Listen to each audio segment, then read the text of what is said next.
Show 2013, ai comandi il capitano Sperra, pronto ad effettuare questa prima manovra, una vertical pull-up, questa salita che lo porta a sostenere un fattore di carico di circa 6G, per chiudere la manovra nuovamente rovescio al top di 1500 metri. Scende verso di noi in spiral dive, ovvero con delle rotazioni sull'asse ed una successiva virata a sinistra, e per noi che siamo a destra, per terra chiaramente il riferimento a destra.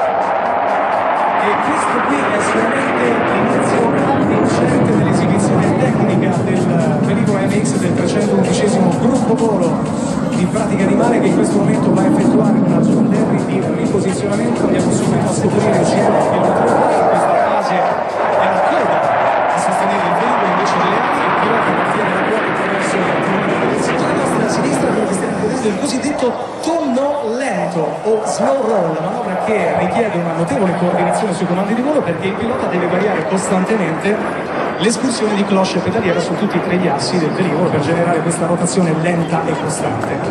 Sembra questo display volo rovescio seguito da un mezzo 8 tubato.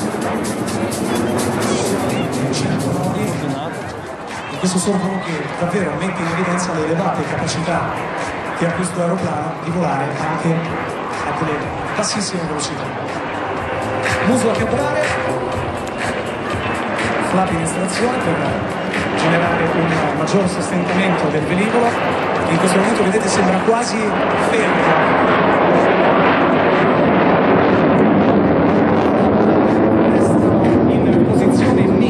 Posizione intermedia, ad effettuare questa virata centrale.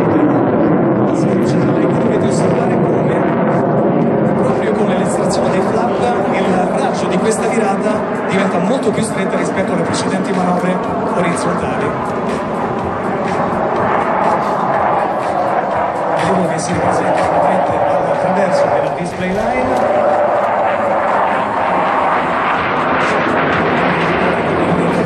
A bassa velocità, uso a cabrare, rotazione sull'asse, i carrelli stanti, e nella fase